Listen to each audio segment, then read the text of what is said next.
because my camera roll shut down on me in the middle of me talking about what I was talking about. Let's hope this one doesn't shut down on me and we'll be on for a good trail. So basically, I explained that I'm doing a movie review type of thing now. So every time I see a movie, I'll tell you guys about it. So we're going to be talking about Indiana Jones and the Dial of Destiny. And I'm pretty sure that's the name. I hope I didn't get that wrong. But the movie was pretty crazy. It's spoiler warning, by the way. I'm gonna be going through it. You know, maybe not completely, but I'll touch upon the main parts. So here we go. The main part of the movie, well, in general, let me say, we went during the day, and these are my movie review glasses, by the way. So during the day, we went, and it was actually pretty empty. Not too many kids or adults there, and that's good because you don't want them yelling in the background. You know, people get rowdy, and we all seen it on YouTube. But it's a pretty crazy movie. This is the fifth movie, I want to say. I don't know. 'Cause I know they had the trilogy, and then there's the Crystal Skull movie, which I guess would be the fourth. So I don't know. I guess this is the fifth, but it's supposed to be the final one. I don't know. They might change that later on down the line.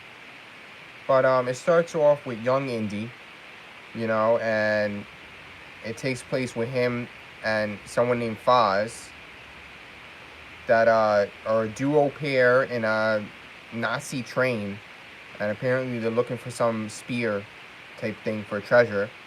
Then they later find out that it's a fake, and somewhere down the line they learn about the dial, and they end up taking and it's only half of the dial. So the main premise in the movie is that they're trying to find the other half. So they have one part of the dial, and they end up switching to that part now. They forgot about the spear, just forget it, and they went for the dial because apparently it's supposed to be some godlike item.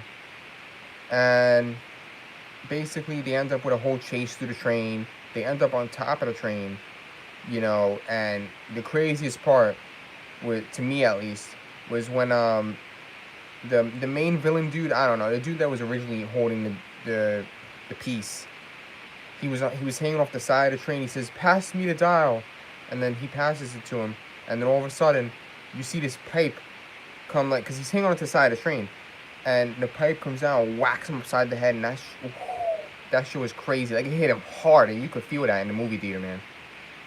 It was crazy, you know. And he goes flying. We all think he's dead, but later on, you know, now it goes on to being old Indy, because, you know, that was the past. They were showing how he eventually got to the dial. So now he's old. You basically get a little backstory. You know, now he's going through his apartment, you know, yelling at some young kids downstairs. Typical old stuff. And he eventually goes back to his professor job, or I think he still has it, something like that. But he goes there, he teaches their class, and the whole premise is that this big event's happening. You know, the moon, the people landed on the moon, and everybody's celebrating. There's parades, and that's like the big event in the movie. Indy doesn't seem very excited about it at all. And we do find out that the main villain actually helped so that the people got on the moon, so he was kind of cause for that. Eventually, throughout the movie, one of Indy's students, Mariposa, which eventually, like, he's the godfather of her, and somewhere along the family tree, I don't know, you guys could pick and choose where that lies. But, and also the daughter of Foz, so we did see him in the beginning of the movie. That's where the family line goes there.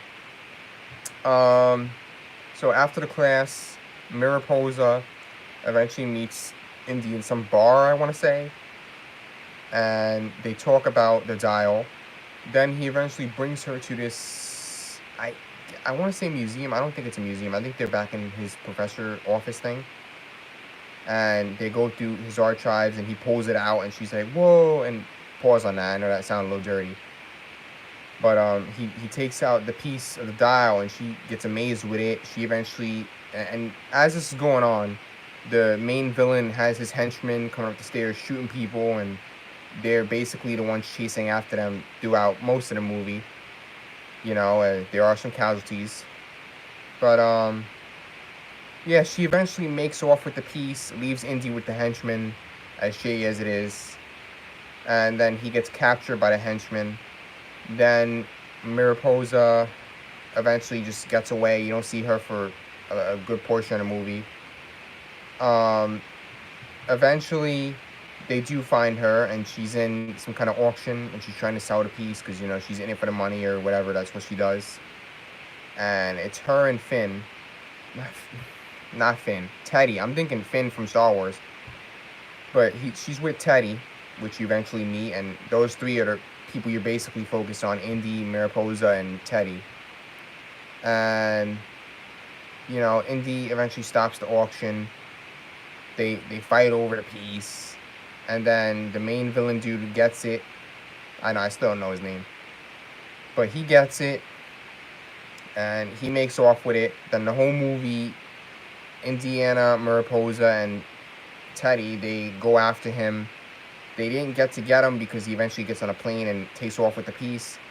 But they branch off and they go looking for the second piece automatically. Now they go to visit some scuba diving friend he had. I didn't see the Crystal Skull, so maybe he came from that. I didn't see him in any other movies, but it's apparently a friend of Indy's. They get on the boat. What do I want to say? They dive down. They had some trouble with that because the henchmen were following them. Of course, this is how the movies go. And basically they get I guess the waypoint, we'll call it, like the thing that actually tells them where the second piece is, or at least to what we thought would be the case. But they eventually come up. Indy's friend and them get captured, and Indy's friend gets shot and dies. So as sad as that is, I didn't meet him in the movies at all, so I didn't know no backstory to that. I also didn't mention that Salah is a part of the movie too, and he's older. So everyone, Miriam, Indiana, Salah, they're all old because we're catching up now. They're all in their old age. But he helps them out. Not in this part, I don't think. I think I kind of skipped over that part, but he eventually helps them out. So back to the boats. What do you want to call it? The villain. I hate saying that because I want to have the names, but he eventually gets into a trap because Mariposa has a piece of dynamite behind her, and she blows up the boat, and then they run off with the little tablet, I guess we'll call it, the waypoint thing. They get on a separate boat, and they go off without the henchmen following them, at least for now.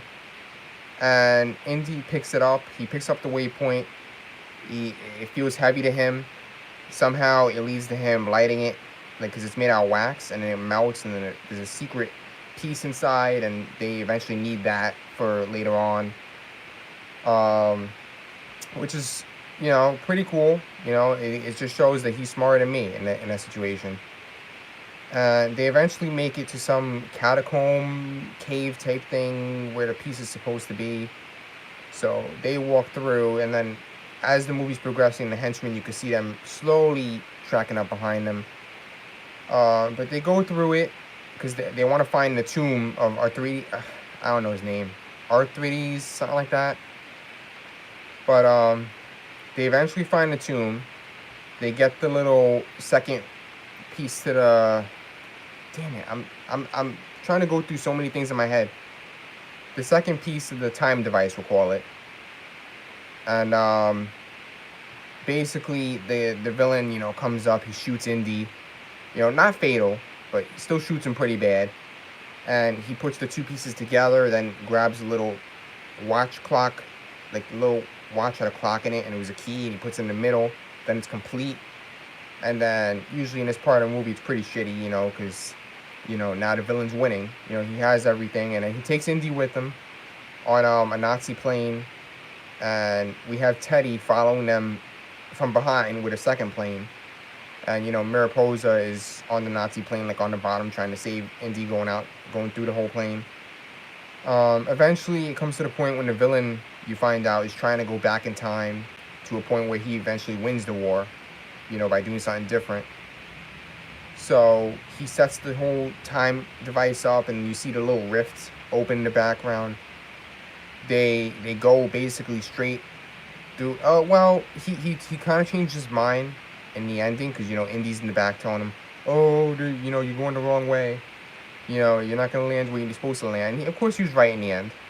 They eventually went through a rift, and it was pretty bad. They got out in a place and time where you got medieval people throwing spears. You got like pirate ship things, I guess Vikings you can call them.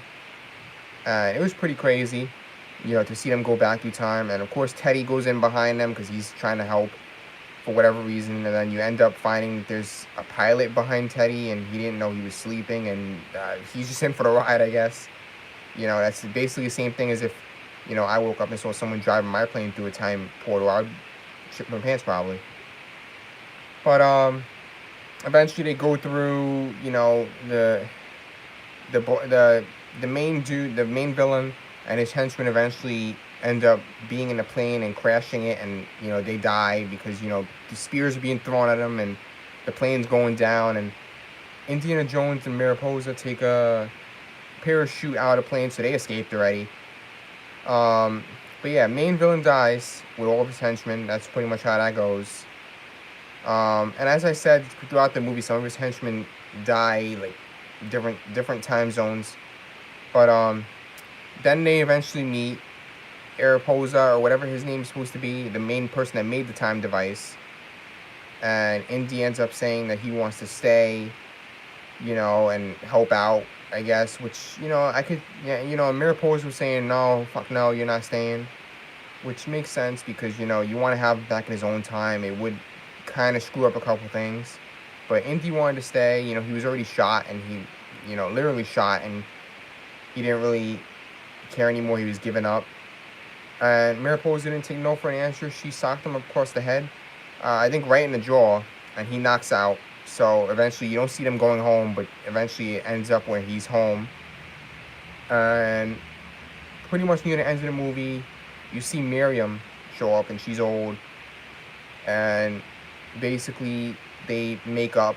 The rest of the family, Salah and Mariposa and Teddy and Salah's kids, they go out of the room, and it's just Indy and Miriam talking. 'Cause apparently they've not been talking for a long time. So it was basically a reconnection of that.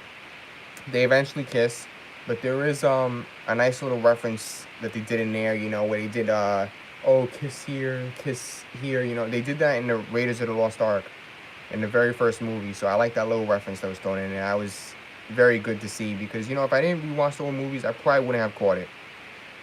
But it was definitely cool. So the basics there is the movie ends there. The time device, I think they took back with them. They're probably never going to use it again. We eventually find out that the time device was only meant to go to one point in time because apparently the Mariposa needed help in his war or something, and that's why it was only going to that one point. So yeah, pretty crazy movie. It was a wild roller coaster of fun. And if you guys want to go see it, go see it. It came out today. If you want to go see it on the weekend, do your thing.